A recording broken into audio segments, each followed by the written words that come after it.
नमस्कार। आज वैशाख शुक्ल द्वितीया शके 1937 परशुराम जयंती सादर करीत आहोत ठाणे वार्ता। ठळक घडामोडी। दक्ष नागरिकांमुळे वाहन चोरी टोळीचा पर्दाफाश, पोलिसांची निष्क्रियता चव्हाट्यावर। येत्या बुधवारी ठाणे शहराचा पाणी पुरवठा 24 तास बंद आणि ठाणे कारागृहात फाशी दिलेल्या हुतात्म्यांना आदरांजली। या आणि इतर घडामोडी विस्तृतपणे पण काही क्षणातच। ठाणे वार्ता पहा श्रीस्थानक वाहिनीवर। आता सकाळी 9:15 पासून रात्री 9:15 पर्यंत ठाणे वार्ता, ठाण्यातील पहिलं दृकश्राव्य माध्यम। श्रीस्थानक वाहिनी ठाण्याची स्वतःची वाहिनी। ठाण्यातील घडामोडी, कार्यक्रम, वादविवाद, अगदी गाणी, नाटक याचा आनंद घर बसल्या पहा श्रीस्थानक वाहिनी। आपल्या ठाण्याचं हक्काचं व्यासपीठ श्रीस्थानक वाहिनी।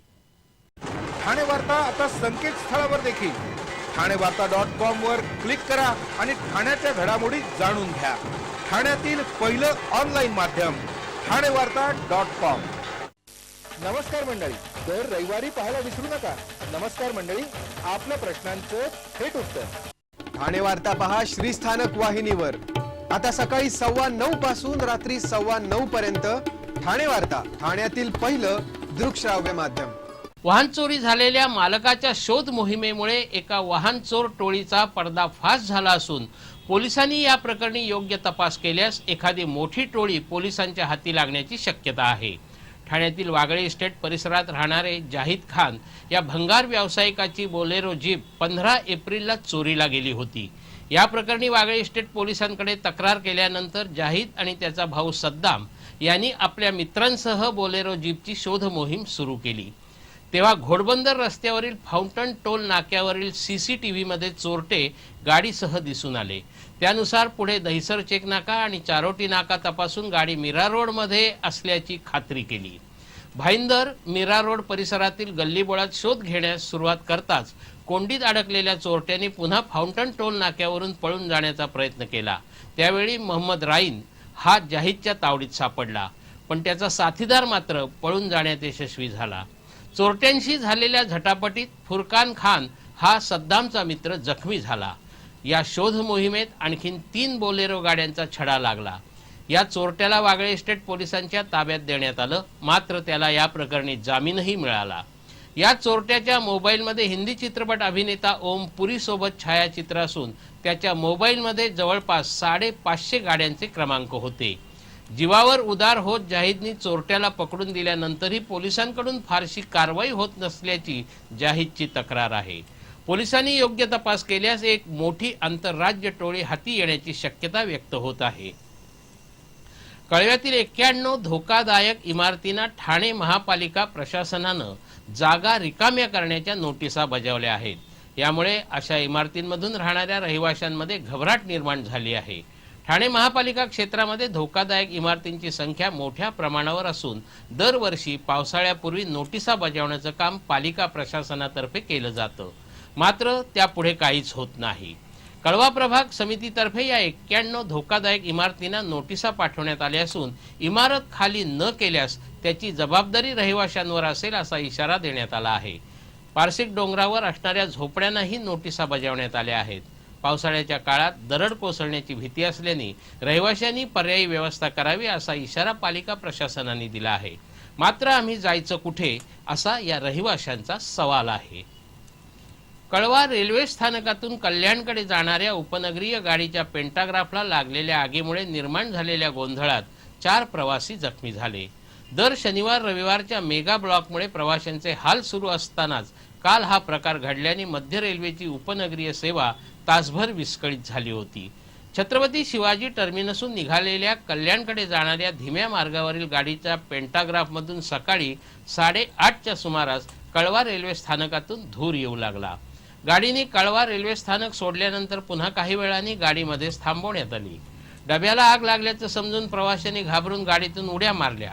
यामध्ये सुप्रिया डुमरे, हिना पानसनिया, रामदास चव्हाण हे तिघे जखमी झाले। या प्रकारामुळे धीम्या मार्गावरील सर्व गाड्या जलदगती मार्गावरून वळवण्यात आल्या। दरम्यान रेल्वे प्रशासनानं या प्रकरणी चौकशीचे आदेश दिले आहेत। विवाहाचं आमिष दाखवून अत्याचार केल्यानंतर पीडित विवाहितेला तिच्या घरात घुसून ठार मारण्याची धमकी देणाऱ्या राष्ट्रवादीच्या महिला नेत्यासह 8 जणांवर गुन्हा दाखल झाला आहे. राष्ट्रवादी काँग्रेसच्या महिला आघाडीत कार्यरत असणाऱ्या वनिता गोतपागर असं या महिलेचं नाव आहे. राजन नायडू या आरोपीच्या समर्थनार्थ त्यांनी आणि इतर काही महिलांनी पीडित विवाहितेला घरात घुसून ठार मारण्याची धमकी दिल्याची माहिती पोलिसांनी दिली आहे.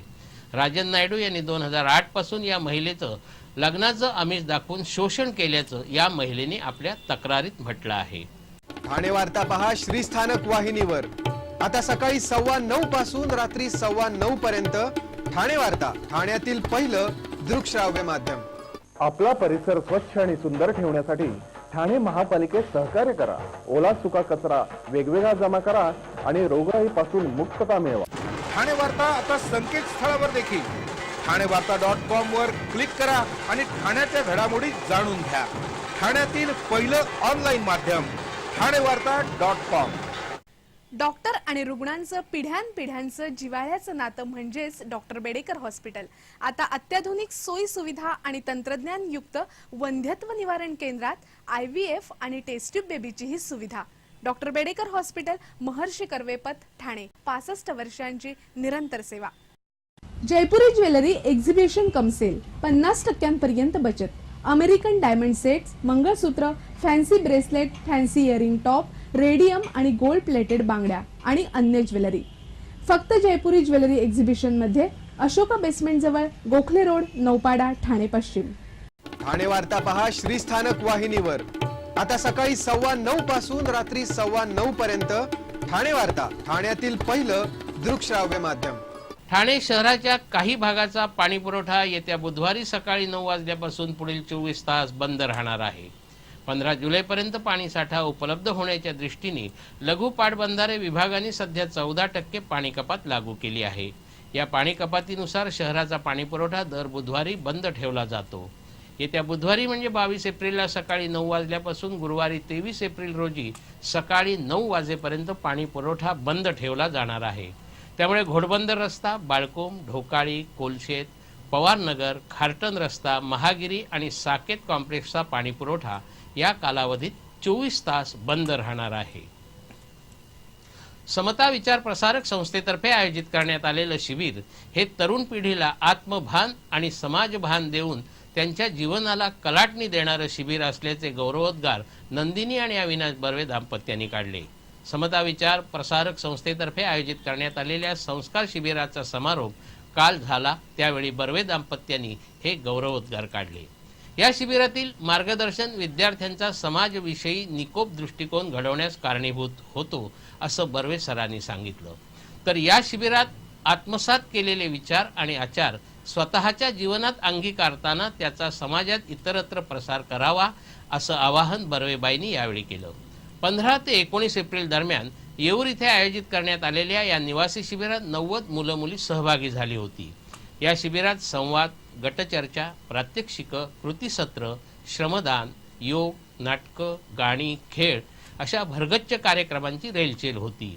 या शिबिरामध्ये उल्का महाजन, वंदना शिंदे, कीर्ती आगाशे, अरुण म्हात्रे, मनोविकार तज्ज्ञ शुभा थत्ते, संजय मंगो अशा अनेकांनी मार्गदर्शन केलं.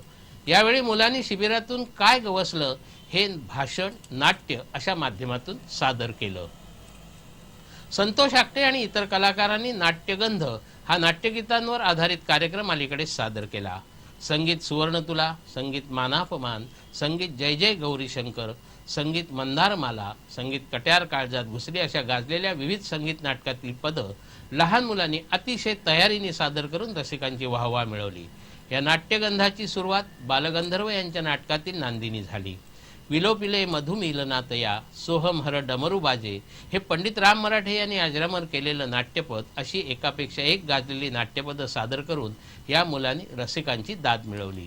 अपर्णा हेगडे, नुपूर काशीद, निमिष कैकाडी, श्रीरंग भावे, गणेश जाईल यांनी नाथ हा माझा, अरे वेड्या मना, झाले युवती मना, सुरत पिया की, मर्म बंधातरी ठेवही अशी नाट्यपदं सादर करून श्रोत्यांना मंत्रमुग्ध केलं.